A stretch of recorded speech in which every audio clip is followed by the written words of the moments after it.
mental illness is not a character trait, and you don't want to develop one. It's not fun. Believe it or not, I understand. I understand the allure of being mentally ill online, especially when you're in social circles that romanticize it, especially when they romanticize like not getting and like glorify and encourage not getting better or not seeking treatment.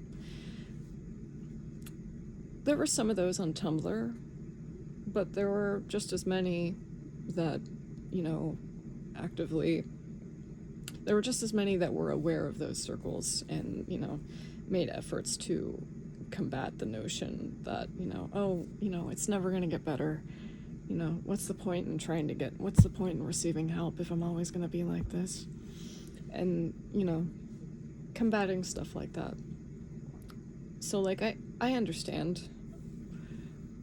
It's almost like it's almost like, oh, you know, I belong. And everybody wants to feel like they belong. Belonging is the very best thing there is.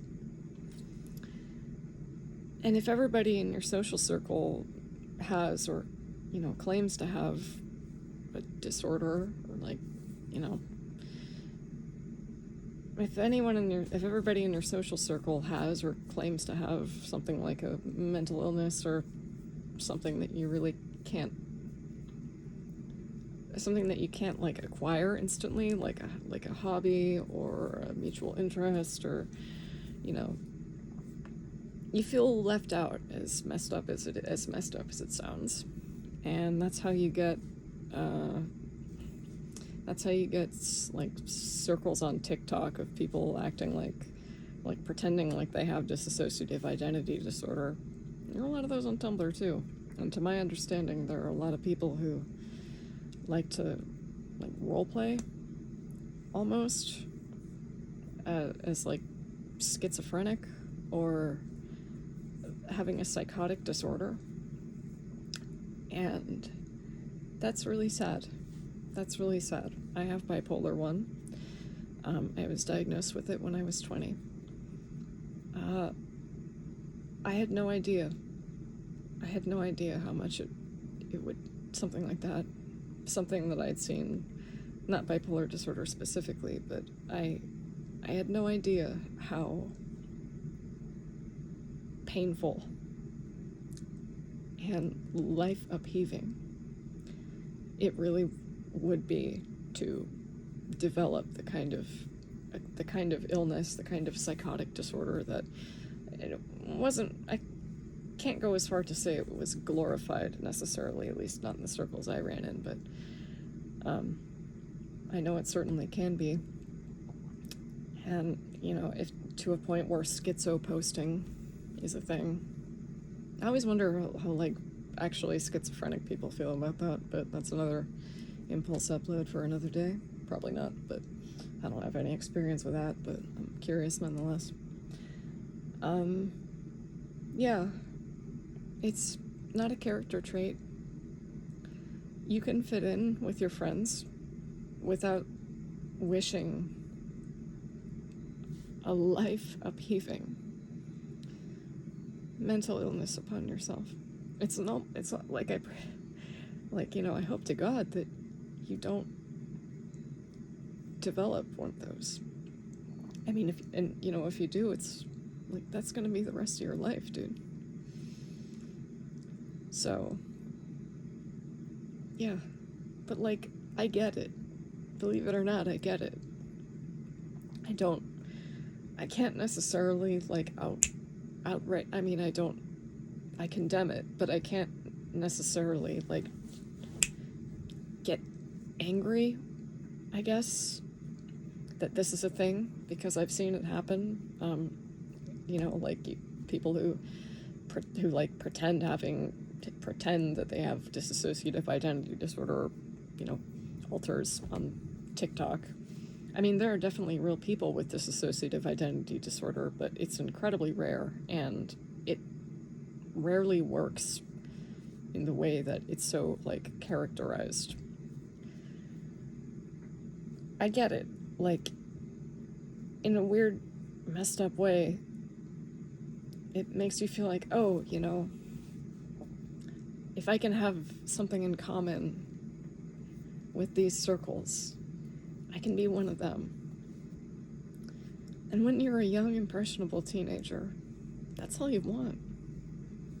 That's all you want, is to be one of them, is to be one of your friends and somewhere to fit in. But it's a really slippery slope. And yeah, it's just it's really hard. And it's a real problem that it's glorified so much. And like, I just, I keep having to say this, but like, I get it. I really do. I get it. I've been in those sorts of circles before, and I'll admit, like, damn, I kind of feel left out. But then I was like, oh, shit, I was diagnosed with depression and like anxiety and OCD and shit in my youth. That's not like a psychotic disorder, right? Or you can have psychotic depression, but that's a different thing. But you know what I mean? It's just like, it's the glorification. It's both the glorification and demonization of psychosis that is very troubling to me. As someone who I've experienced a psychotic break before. It's one of the scariest things. I'd say it was the scariest thing that I've ever been through. And it will probably be,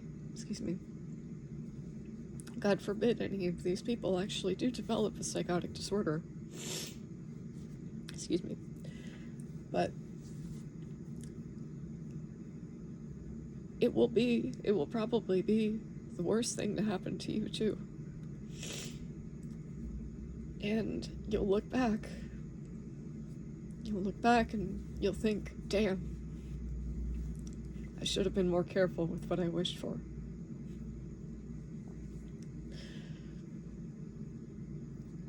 It's like I can't even be angry, or not angry, but like it's just really sad. It's sad, and it glorifies and demonizes and muddies the waters of, like, adds confusion and stigma and misplaced, I keep saying the word glorification, but that's really what it is. And it really does so much damage to mental health communities as a whole, especially when, these circles are self-perpetuating, like, they're like an Ouroboros. It's a really big problem, and I don't know what the solution for it would look like, but I just hope to God that none of these people ever actually have to go through that, because it's the scariest thing I've ever been through. It's the scariest thing that my mom's ever seen. She saw me like that last year. And it's, when you live with this psychotic disorder, like, that's it. That's the rest of your life. Treating it becomes a full-time job. It is a full-time job that you don't get to punch out of. And it's not something you want to live with, I promise. There are other ways you can fit in, You don't have to pretend to have a mental illness to fit in. And if you're in a circle where you feel like you have to, then maybe it's time to reevaluate, why you're there, and, the kinds of people that are in there, and why, think about why something so painful and at times life-destroying even is almost aspired to. It's a very complex and nuanced issue, and it's not one that's going to be solved overnight. but it is one that we really need to pay attention to and take seriously. You know, and a lot of these kids are they're teenagers. They don't really understand. You know, your brain is still developing, right? Like, you don't really understand, and you don't really have a very, for the most part, you don't really have a broad palette of life experience to draw from. So you see these things and you take them as like normal, and especially when they're being said by somebody older than you, even if it's by a couple of years only, you kind of take this stuff as fact, because it's like, oh, they're older than me, they probably know better. Not always the case, but yeah, I don't know. I've just been thinking about this for a while. I don't really know how to broach the subject other than this vid. Yeah, I think it's an interesting topic. I think it's really sad that internet culture has perpetuated something so damaging, as is par for the course with internet culture often. But yeah, it's just a lot. Like, you don't have to live with a life-altering psychotic disorder to be your best self and to fit in and find people who you belong with, you know? Because once you develop one of those, it's gonna be a lot harder. It's gonna be a lot harder for you to find that. So, yeah. That's all I have to say. Thanks for watching. Even if it is the that hated, the despised portrait mode. Anyway, just want to get that off my chest. You have a good night.